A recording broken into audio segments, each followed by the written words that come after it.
welcome to the Big Fat Gay Podcast, where we talk about the things that are weighing on our minds. I'm Trevor Keyson, I'm Super Chub, and today I'm a coffee cup boy. Got my little elephant mug. I'm cupping it in my hands. I'm savoring the moment, savoring the morning. Nice. Hi, my name is Michael Willer. I'm a chubby chaser, and I was almost a coffee boy this morning. I haven't done coffee in like 3 or 4 months. What? What are you, British? I think there's a lot of medications and stimulants and anti-stimulants and other things that was like going through my body every day. And I was like, you know what? I just need to like calm the hell down for a bit. But I do miss that. The morning coffee is the best. My name's Don. I'm a big chubby guy living here in sunny Hollywood. And today I am macho carpenter boy. I am assembling furniture. I am carrying dressers down to the dumpster. And if you could see the dresser I'm replacing. I don't know. Is it still a dresser when all the drawers have fallen off and are just stacked on the bottom of the dresser? It's time. It's time. I needed to get rid of this thing. Wow. Okay. Hey, I'm Dan Oliverio, author, public speaker, and chubby chaser. And today I am I'm an LA boy. I'm freshly back from New York, where I saw loads of shows and some good, some not very good at all. I've noticed you've defrosted. It was crisp and clean and cold. It was not diluvial where I was. Yeah, while you were gone, we got unusual amounts of rain. I played a soccer game and it was like 40 degrees out, which is not bad. But then it was also 23-mile-an-hour winds. Oh, Jesus. So yeah, that was fucking cold. That was freezing. Okay. We all did it. I'm used to it. I'm so used to it just going on and on. Thank you to our patrons and partners. You can support the podcast by buying some bearskin underwear. Use promo code BigFatGayPod to save 15%. Use our Big Fig link to get yourself a mattress. Valentine's Day is coming. And, maybe you need a new mattress to break in with some friends. Friends, enemies to lovers. Discuss your enemies to lovers on our Discord. We have a lot of fun stuff going there. People are kicking back up after the holidays. You can also sign up for our newsletter that comes out when Dan feels like it. It's true. We can't really say when it comes out anymore. Yeah. It comes out when it needs to. Darn tootin' it does. A newsletter is never late. But going back to the Discord, we're going to be doing a rom-com movie night. I'm going to be posting and asking people's opinions, maybe throwing out some suggestions. If you have very strong feelings about a rom-com group watch, check it out on the Discord. And the other romance in there, buzzing about little cherubs like moths to the podcast flame that is a light bulb for them. Oh, Jesus. Send us your Valentine's Day questions. Send us your Valentine's Day stories. Maybe you're in a new relationship or something that you maybe learned something about yourself from the podcast and applied that and got yourself a man. Or maybe something about sex that you discovered. Had some kind of, yeah. There was this sitcom from the 80s I loved called Dear John, where there was always this social worker leading a group therapy chat, and she would always lean forward at the weirdest moment say, "Are there any sexual issues?" Oh, God. No, we welcome your sexual issues. Bring the sexual issues, my friend. Relationships are fine. We talk about them 365 days a year. We are here for sex on Valentine's Day. Send your sex questions. Well, and frankly, if not here, then where? Like how many, there aren't a whole lot of venues for this kind of conversation. That's right. We got to light it up. So I don't know, out with the Grinch, in with the pink Grinch who's corny, I guess. I don't know. Let us know. Share our stories. Send us a voice note. That would be extra fun. Ooh, extra. I just wanted to start off the year with a quick thank you to one of our listeners who helped me out without knowing it over the past year. Long story short, I started off the year losing a friend to cancer. It was not unexpected. It is the end of a fight that has been multiple years. She put up one hell of a fight. We're all super proud of her. During some of this process, one of our listeners shared his cancer diagnosis with me and sent some updates over the course of the past year, giving good progress reports, right? Talking about some of his fears, some of the concerns, and then how he tackled them, right? And how his people rallied around him. I couldn't talk with him about my other friend and what her experience was at the time. And I couldn't tell him how much hearing his positive experience was helpful to me during that time. I think we have the opportunity in this community that we're building to share positives in the face of some of these negatives that we face very often. And I don't think we always express how valuable and beneficial those things have been to us. So from my personal experience over the past year, from that listener giving these little updates, thank you. They helped me through a difficult time. And I think sharing these little wins can help a lot of us in ways that maybe we don't know or even have the ability to express. Sharing the struggle can also be helpful. Mm-hmm. Yeah. I mean, if maybe there's a difference between like dumping versus like, this is what I'm dealing with, but just seeing that other people are struggling with something that might be similar to yourself can just create a sense of like bonding and kind of like, oh, I'm not the only one. Mm-hmm. That is in itself helpful. And if there are wins in there, even better. Yeah. And with that said, bring on the Penguins.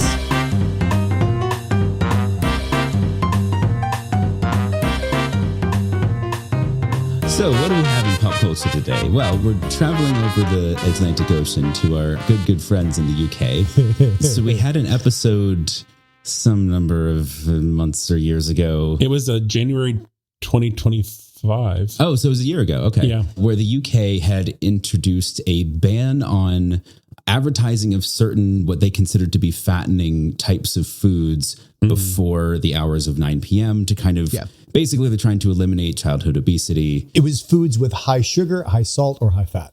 Right. Linked specifically because they're trying to prevent childhood obesity through the sale of and consumption of those foods to kids.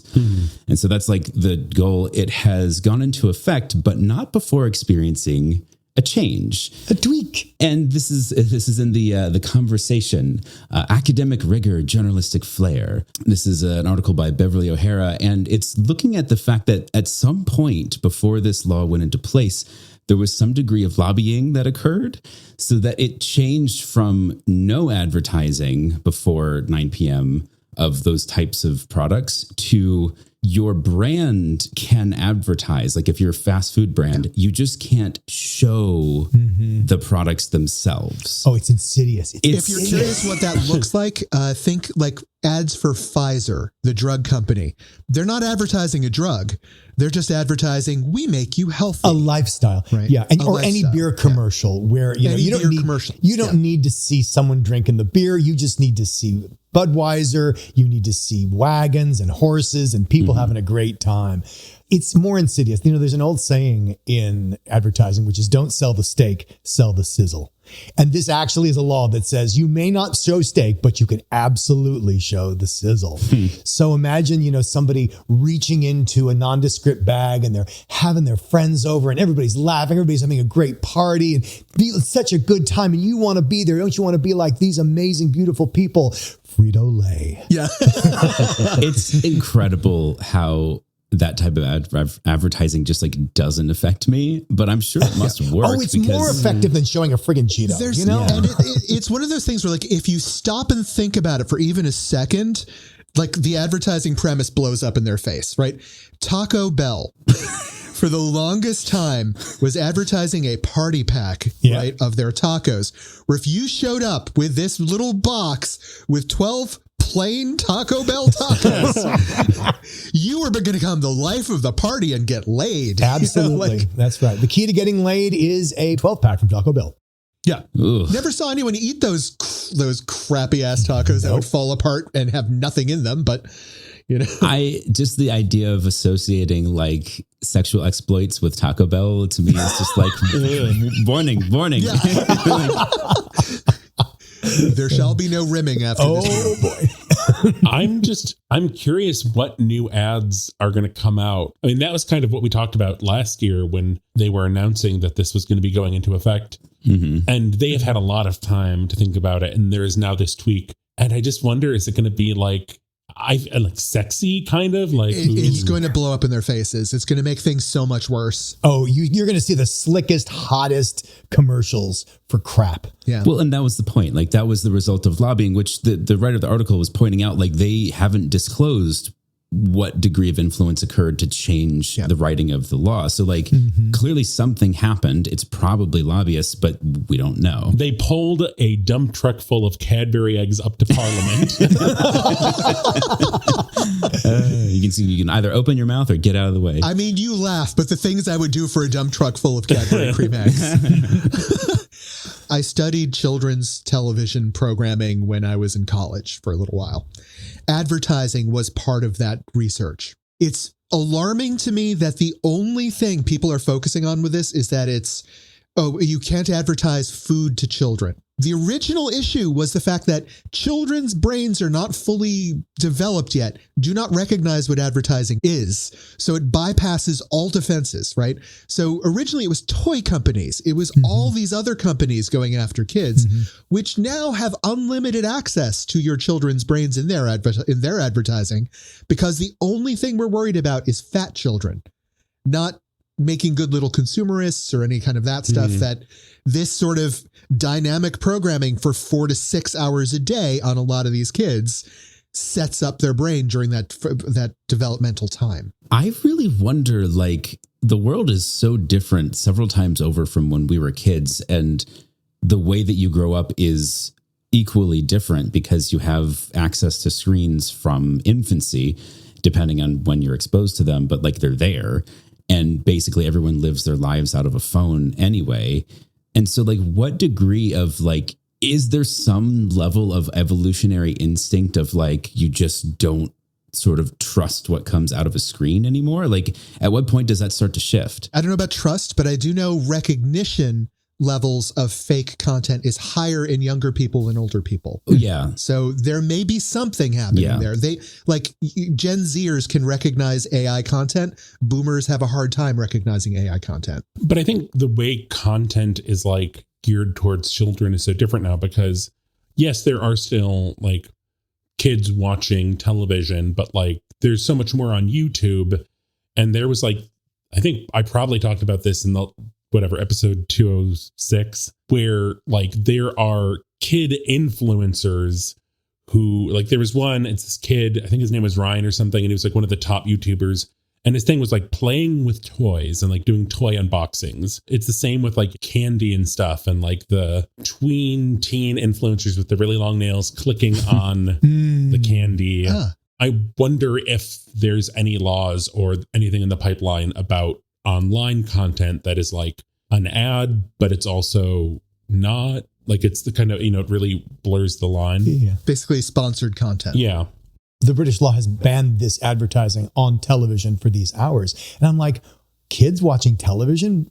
I mean, they don't watch television. They watch all this other stuff. They watch every other screen. They're not watching a thing called a television, Yeah, I'd be very curious. When you have such easy access to other forms of digital entertainment, is actual broadcast television the source of all evil? And the article you're talking about, Michael, also talks about how since they can't advertise on television, they're really ramping up their print ads because the ad does not apply to print ads. Yeah. So no, you don't see it when you come home. Like if you're 12 and you come home and you're watching TV at whatever time, and you're not because you're on your phone, but you passed 6 ads for Taco Bell on the way home, on bus shelters, on billboards, you saw it 16 times already before you got home just because you were walking. Yeah. Okay, Cadbury, hear me out. Wrapping the London Shard in purple foil so it looks like a giant Cadbury egg. There you go. You're welcome. I will accept payment in a garbage truck full of Cadbury eggs. What if they just filled it with cream? Oh, God. Someone opens the door. Just like the glass is like, it hits a critical point where it just like explodes outwards. Oh, goodness gracious. See, they're not advertising the chocolate egg. They're just advertising people getting killed by luscious cream filling. As Don pointed out, we're worried about, fat children because fat children are the worst kind of children and we must prevent this. And it's fatness that is the villain here. And I want to take this into Fat Watch. So yeah, we've got a nice bum for this. Fat Watch 2026. Oh my goodness. The years just keep going up. This is, oh my goodness, it happened Someone again. stop the counter. It happened again, Don. So this from Reuters. Now, this is not a new thing. It's certainly not. Yeah. It is not. This is probably almost 20 years old. It's like 2008. But this was a study that was done. And I'm talking about it because I want to remind people that it's not that the knowledge isn't out there. It's that the bias is bigger. Yep. So there was a study done, and the title of the Reuters headline is "Feeling Fat May Be Worse for You Than Being Fat." And the researchers had a look at a nationally representative sample of more than 170,000 U.S. adults. Because a lot of times these studies on obesity are done with like 10 people or 100 people and 50 of them drop out. So they looked at 170,000 U.S. adults, looking at the difference between actual weight and perceived ideal weight.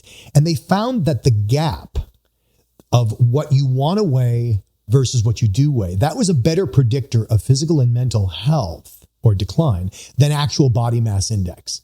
So, for example, as you'd expect for women, that gap was bigger and it had more dramatic health effects. So they corrected for things like physical ailments and whatever statistically. And they found that the more unhappy you were with your body, the more days per month you reported of feeling poorly, either physically or mentally.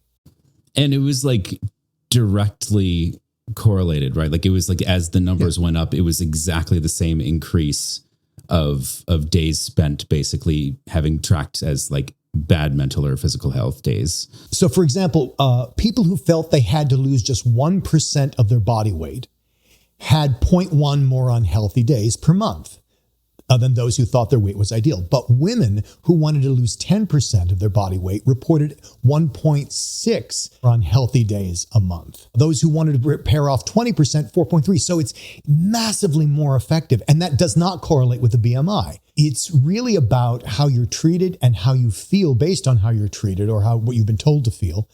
And it's so insidious. And that's what kills me when people talk about, being fat is so unhealthy. No, being treated like shit is so unhealthy. Yes. Right. Yeah. There's no controversy to say that we know that stress can kill you nowadays, right?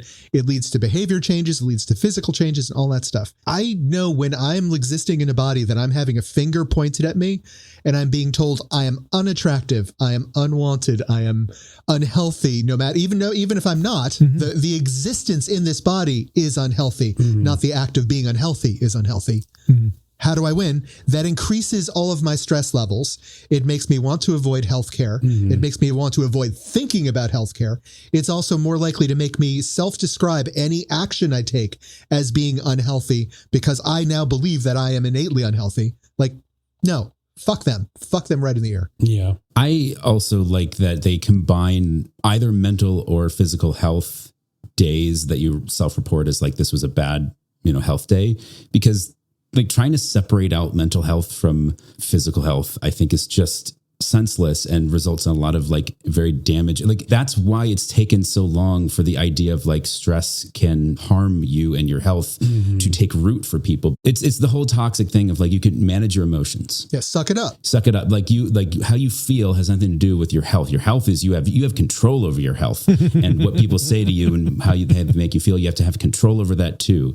And these are separate things. So like, I just appreciated that they are taking that holistic approach to it while also accounting for like different types of communities and people who would have different sort of expectations amongst their own peers in their own sort of subset of society.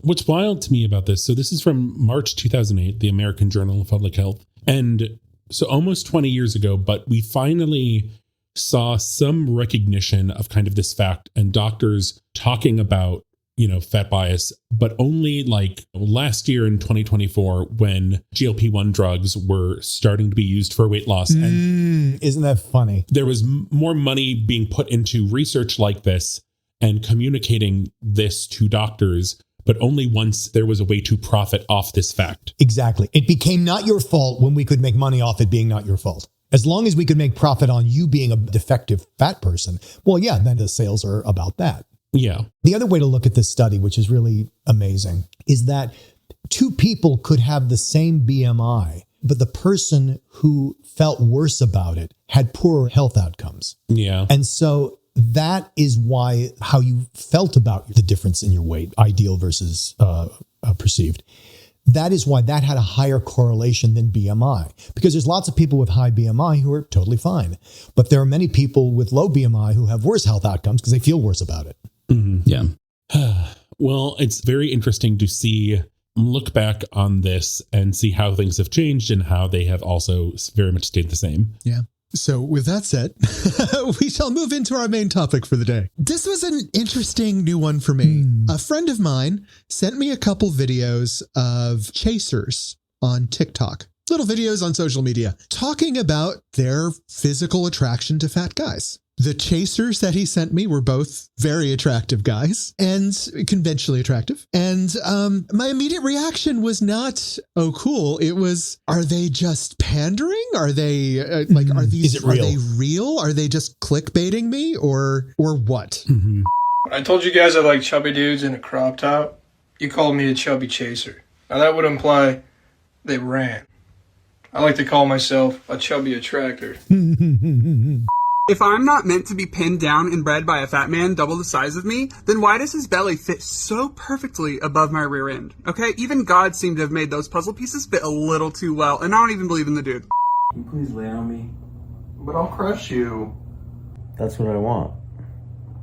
I'm not doing that. Please.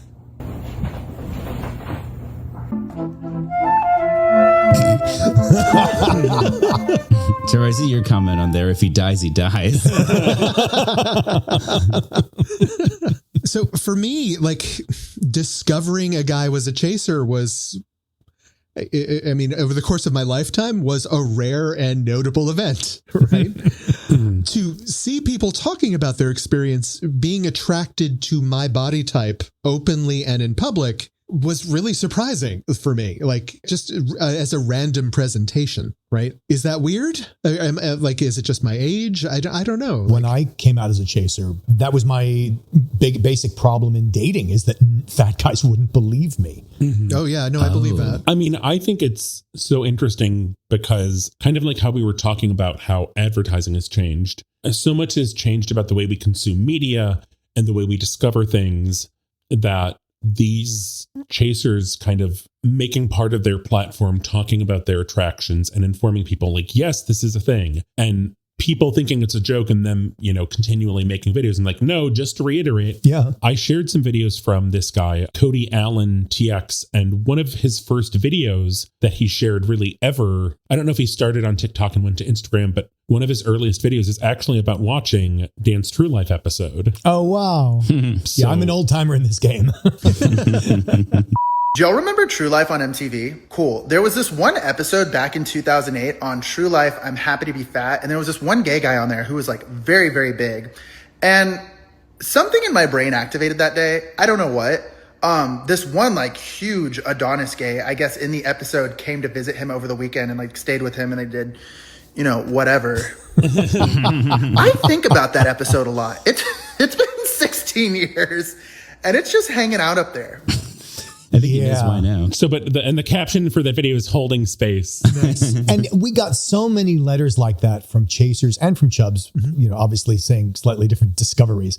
But that's why we did it. And that's why I think it's so important for chasers now to be doing it. And, it's not a public service when these guys are doing this. It's basically, it's a coming out. Mm-hmm. It's that same taking ground that you would take if you're like, hey, I have this and I'm tired of hiding it. Yeah. And so many chasers really are in the closet. And I think this really helps because, Trevor, you mentioned a guy comes out on social media, says like, hey, I like fat guys. And they're like, oh, that's a really great joke. Don't be stupid. Don't be icky. Yeah. And like, no, really, because that happens to a lot. And it's certainly, even when it doesn't happen, it's the fear.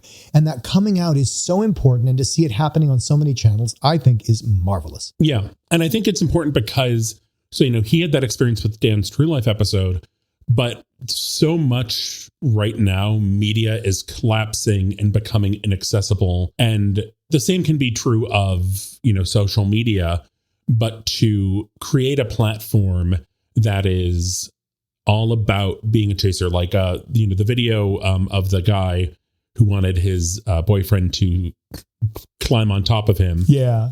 Stan Chaser has done that where it is, he's an influencer, but he has built his brand on. It was initially him and his boyfriend.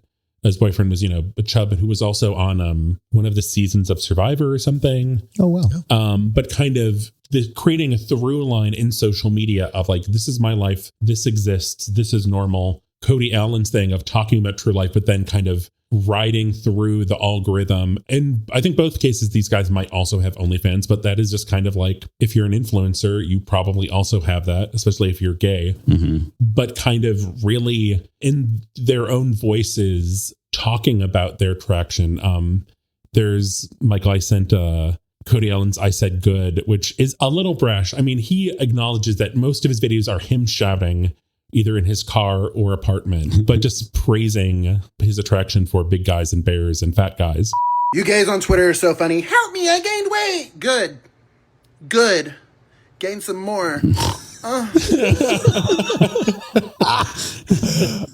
Well, and so that may not be the thing that a lot of people want to hear from a guy, and that's what tends to push this into fetish carrier. But you know what?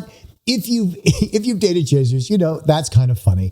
Yeah. I also just calm down, stop taking it all so seriously. Well, you also can't completely sanitize your personality to become appealable to the mainstream. Yeah, it's not you have to be you. Yeah, I just want to point out. So, one of the videos I know we're an audio medium, so you don't necessarily see the videos that we just looked at. But in one of them, we is a video of crushing, where the younger sort of Twinkie guy wants his boyfriend to lay on top of him. Now, I'm going to share some context with all of you. I have only done crushing in sexual situations, right? My understanding of that is sexual. The idea of it being a cuddling, sweet thing as an experience for a chaser, I didn't know you had that context. I thought that meant hot, sweaty, sexy time. Sharing these videos can bring new perspectives to people who even think they're in the know. Thank you. Because I don't see that every day. I only have my own experience of it. By you allowing me into your private moment, even in this jokey kind of way, when I get to see his happy little face, which, let's face it, I don't see it when I'm laying on top of you, right? It's giving me a context that I never had before, right? A different understanding, a different perspective. That is freaking valuable. Yeah. I think also because there's so much of the sit on me thing, which is also in just mainstream. Yep. But it is different. It's sit on my face so I can, blah. But the crushing thing, I mean, we've talked about this other episodes. Yeah. But it is so often a regulation thing for guys where that compression gives them such a sense of relief. Where I've told this story before, I'll tell the super condensed version. There was a guy I got with who loved to be crushed and was very irritating until I crushed him. And then he would decompress and we could have a really good time together. There's another straight couple from Japan, but I was so excited to have this come through my algorithm because it is, fat Japanese woman with her chaser husband. And they really spend a lot of time sitting together and talking about it's her asking questions about his attraction. And I love that. And hypotheticals. And it's so amazing to see, across a sexuality and continence, the way he talks about coming home to her and just sinking into her and just snuggling up to her and that everything just melts away. It is so what I hear from chasers in the gay community and everything. And it's just so sweet to have this kind of representation in another country, and especially where there's a lot of fat phobia in kind of various degrees of medical stuff and government stuff in Japan. There's something else I want to highlight about what you said, Trevor, that she's asking him questions because she's fat, but he's the weirdo. I don't mean that she's stigmatizing him. I just mean that is what a lot of these chaser videos are born of, is I'm tired of hiding this. I'm tired of being the weirdo. I want to share this and be destigmatized about it. And I got to say that very much is what was driving the popularity of that episode that Mikey and I did on True Life. I was talking with the producers well after the fact, and it just happened to come up in conversation. They said, well, Dan, they're tuning in to see you. By which he meant, not that I was the good looking guy. They were tuning in because America had seen plenty of fat people. That wasn't unique or rare. What made that one of the highest rated episodes in MTV True Life history, and it is a long history, is the fact that there was somebody using his privilege and just expressing himself without stigma or shame. You know, there's a line in there, they shove a microphone in my face and they say, "So what do you like about Mikey?" And I say, "Well, he's really smart, he's really handsome, and he's really fat. What more could I want?" That's a good soundbite. Yeah, it's a great soundbite because, you know, I'm media trained. Yeah. So it's it is important to recognize that, yes, fat people take a lot of shit, and chasers can hide. Chasers have privileges, a lot of things that we benefit from. But that doesn't mean that we have no friction in this relationship. That's interesting. This is a bit of a tangent. So I'm going to talk porn real quick. Oh, I was hoping you would, Don. And why that's important to this conversation for me. Okay. I don't generally watch chub chaser porn, but it is part of my rotation. That is because to watch a performer and know that they are attracted to my body type, that's kind of hot. It means they're accessible to me in my fantasy. That has been the only way that I really get to interact with open chasers in media. So like the Texas guy we just watched, and we open it up, and the first thing I see, like, I sexualize him in a way I hope that people don't do to me, purely because my context is, oh, this guy is talking about being attracted to fat people. He can be attracted to me. And now I'm sliding him into that porno category of experience for me because it's a window into someone who might be attracted to me in a fantasy. They're not a real person, right? Yeah. This is still somebody out there in fantasy land. Yeah. So they're kind of getting combined. That's not a person I want to be. It's not what I'm trying to do. I'm not extolling this as a virtue, but I'm trying to confront the way my brain works. And I'm curious if anyone else does that. My thing is, like, you know, the old joke, if you think you might be crazy, you're not crazy. It's like, if you're having this conversation with yourself, it's fine. It's fine. Because you're aware of, like, oh, wow, he really turns me on. Oh, right. He's probably a person. Yeah. Okay.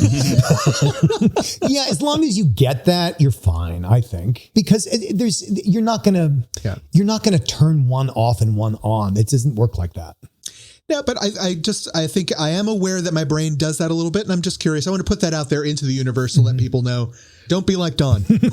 That's all. I think it's perfectly healthy to, when you see someone who you know, like, you're attracted to, and that also it's like they're talking about being attracted to the type you are. I think that's good, and I think that's normal, and I think it is good for, like, especially for, you know, just people coming into their own. Whether it is the 12-year-old scrolling through Instagram who's like, oh, well, like, I'm gay and I'm fat and my parents don't want me to be gay and I'll never find anyone because I'm fat. You know, all this, just wrestling with this stuff and seeing guys talking about being attracted to fat guys, or couples on Instagram. Dan, you were going to share a video of the couple. It's the Italian guy and the kind of like redhead. So these are the D'Angelos. They got married. They have a wonderful origin story. They had two amazing dates. I'm not even sure what country they're in, because one is born and raised in Italy and one is born and raised in New York, I think. And somehow they met. They had two great dates, and they decided, okay, we're going to have a relationship now. And now they're married and they're living in New York. And so the Italian guy came over. I love them because they're a chub chaser couple. They never talk about that. Yeah. It's just quite obvious that the smaller guy is really into the bigger boy's body, and vice versa. But you can tell this is a chub chaser relationship just because of their dynamic. They never address that. What they tend to address is marital problems and cultural issues. One of my favorites is the Italian is one after my own heart. He has very rigid rules about food, as I do. For example, he has promised the fandom that when they reach 100,000 subscribers, he will eat a pineapple pizza slice. Oh, which one is the Italian? The chaser. It's this really smoldery Italian guy and this very auburn redheaded chub. They're just both gorgeous. What I love about them is part of their content is the Italian versus Italian American relationship, which of course is near and dear to my heart. And also it's chub chaser. Yeah. Also, it's like, talk about taking a risk. 2 dates. We're a couple and we live in different countries and we're just going to work it out. Yeah. And better to work it out sooner than later in these days. But I think, like, seeing the breadth of there's just these guys talking about being attracted to fat guys. There's couples doing videos. I was trying to think of this couple, Ezekiel and Izzy. That's basically their little engagement when Ezekiel proposed to Izzy. So they're at a lantern festival, and Ezekiel is behind Izzy, bending down on one knee with a ring. And Izzy is just kind of like lost in watching beautiful lanterns fly overhead. Aww. And it's just so sweet. It is. I like that the people around them are like getting all hyped, like watching. And, at the same time, there is a contributor to the comments who is not shy about expressing his complete disgust. Yeah. I mean, maybe it's just that it's two guys. Maybe it's that it's a fat guy and a thin guy. I don't know. But I'm just saying that is part of the stigma that chasers think they will face, whether or not they do. I will also point out, so the comment Dan's talking about is just like a disgusted reaction GIF with 3,200 likes. The comment right underneath it is a shot from Tangled with all of the lanterns where they're about to kiss with 8,700 likes. So social media is designed to amplify the negativity, whether you like it or not. Yeah. You got to look for the positivity. You got to focus on the things you got to fight that yourself. Apropos what Don said at the beginning of the episode. Yeah. Got to make our own positivity in this world. But just the fact that when I was, preteen and kind of like discovering my sexuality, like I did find there is like chub chasers. That's a thing. But there wasn't this. There wasn't like showing you could have there's guys that'll fuck you. Like there's porn, but like there was not a proposal video. Yeah. There was not couple life videos. I was misting up watching that because that was a fantasy for me. Like straight up fantasy. Yeah. And I think that's super important, Trevor and Don, because there are a lot of guys in the chub chaser world, and they're not just, the old crusty ones. They're also young people of like, oh no, yeah, sure, there's people who'll fuck me, but every time I try to get a date, cricket. And so there is that. But again, these videos are combating that because there are a lot of chasers, unfortunately, who are like, well, fat men are for fucking, but, thin guys are for marrying. Yeah. In the same way that there were a lot of gay guys who are like, well, guys are for fucking, but women are for marrying. There is a lot of that closet behavior. And, all you can do as an individual is like, okay, I'm not going to truck with those people rather than settling for it. But I guess what I'm saying is these videos help show the other side of that it is possible. And they go like, yeah, you can have a relationship with a fat guy and it not be weird, that it be romantic, that it's going to be lanterns and kneeling down in a ring and all that great stuff, Yeah. So I wanted to float it there too, that another reaction I had to seeing it was, is this just clickbait? Right? Like, do these videos just exist like to give me false hope and make me watch? Right. But I think that's more of just the cynicism of my generation than anything else. You know what? But why can't it be both? Because, look, nobody starts a social media channel because they want to, be private. So obviously there is a, going for the clicks, going for the likes. Yeah. But they are authentically chasers. Nobody would make up that content. And how it's real too? Like the guy who says like, well, how could it be wrong since his belly fits so perfectly into the small of my back? Like a civilian is not going to even think of that. I absolutely agree with that statement. Yes, that is absolutely true.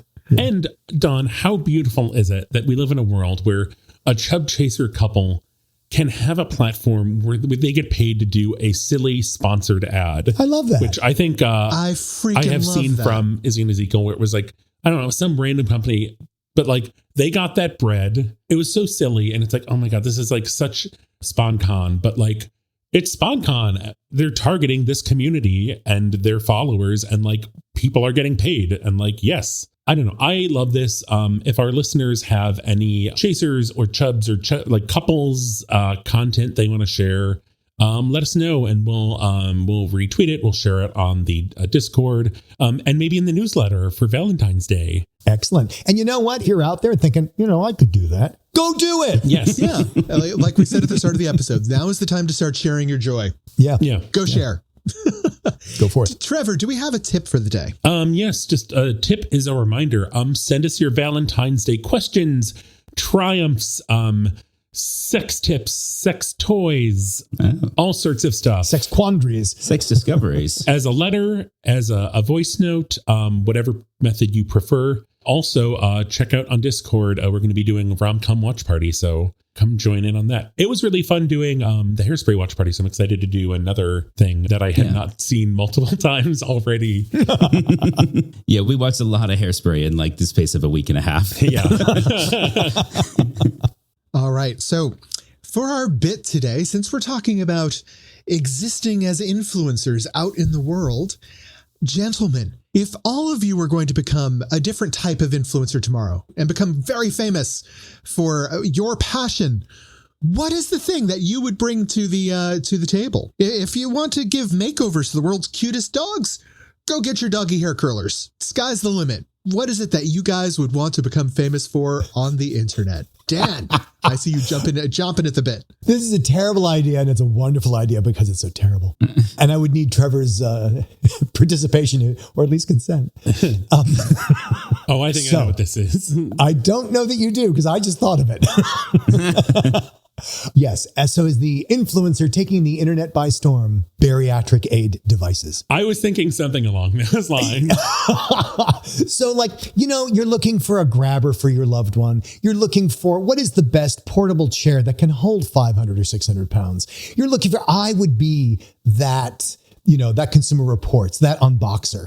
I totally misinterpreted what you said. I thought you were going to become a bariatric aid and just like help an amply proportioned man carrying his belly around all day. Oh no, that's my sexual life. Yeah, that's the spicy link. That's the spicy link. Yeah. Yeah, that's what I would do. The Consumer Reports, like, you could do this, but this would be better. And how do you buy a high capacity scale? What should you look for? I think that's actually pretty damn useful. What's scary is I could do this tomorrow. Yeah, like no research necessary. I also have one. It's a little less sexy than Dan's, but I'm a fan of, I haven't talked about her on the show before. I'm a fan of an interviewer on NPR named Terry Gross. Oh, of course. Who just passed her 50th year of doing interviews. She's the best interviewer in the world. Mm-hmm. But she interviews people about the things that they do, right? The things they're famous about, the things they work on. I would like to be a Terry Gross that goes to people that have done some great achievement, right? Like a great astronaut or a nuclear physicist or a celebrity, right? And then talk with them about something they're passionate about that has nothing to do with their career or what they're famous about. Oh, that's cool. I used to do that on Geeks On with a couple people. We got to talk with Joss Whedon about AI. We got to talk with Daniel Day Kim about Apple. He had his passion about Apple and their contractual bullshittery. Oh. Like he was really passionate about it. Okay. And I find like generally these people are very, they will have a different perspective, but it's something they're so enthusiastic about, but no one is ever curious what they have to say on that because everyone wants to talk about the other thing. So I always think that's fun. Yeah, that's a cool idea. Michael, what are you thinking? So anyone who's known me in the last 8 years knows that I've been working on a sci-fi tabletop role-playing game called Space Thieves that has been basically my longest running creative passion project at this point. And if I were picking a way to blow up and get known for something, that'd be it. I would join the Dungeon Tube tabletop role-playing game design space and talk about game design and I'm going to go to Dice Tower West this year. I'm doing a lot of firsts this year in that space already. Ooh. And it's kind of already on my radar, but like, fuck it. Beginning of 2026, let's manifest. That's actually kind of a plan of mine. We're going to glue a bunch of dice to a vision board. Yeah. Send me all of your dice. Send me all of your dice that you sent to Dice Jail, and I will put them up on the vision board and I'll use them as inspiration. No, but I would totally want to do that. Trevor, what do you think? So it's funny, when you sent this, I immediately thought of this. So it's like Hot Ones. Okay, Dan just gave me a puzzled look. Okay. Hot Ones is it's an interview show where they interview people while they eat progressively spicier wings. And like, it started off kind of, is it just on YouTube? It was YouTube originally. But it has turned into this huge thing where like they ended up having, I don't know if it was like Homer Simpson or Peter Griffin or both. It evolved into such a huge thing and a way for like, we need to promote this project. so-and-so is going on Hot Ones. Yeah. So my idea, it's sweet and salty. And I imagine I have this vision where it is like, I'm in pajamas and the guest has to come on in pajamas. It's like a slumber party almost, but like everything's oversized. So like we feel little, and we have their favorite salty treat. So you. And they tell something that they're still salty about from their childhood. And then we have their favorite childhood sweet treat, and they share their favorite like sweet memory from their childhood. This is a phenomenal idea, and I want to see the actual version of the show. That's interesting. So, Trevor, if one of our listeners has a new budding influencer career that they'd like to tell us about, where could they do that? Well, we're on Instagram and Blue Sky as @BigFatGayPod. We're on Facebook as the Big Fat Gay Podcast. Leave us 5 stars there. Leave us 5 stars and a review on your preferred podcast platform. Support us on Patreon at patreon.com/BigFatGayPod. See the articles we talked about and the influencers at www.bigfatgaypod.com, baby. Yeah. Maybe in your pajamas and you're ready for a sweet treat and you're coming onto set and there's that like set alarm sound. They're like, man, I'm like, okay, like it's on. Yeah. And you're in your jammies. I'm next to you. I'm like, oh, like this is going to be really fun. Are you ready? And Michael calls to roll and I lift up the lid. And it's nothing bad. It's just good times. It's good times vibes and snacks and hugs and things. Yeah. So watch out for that.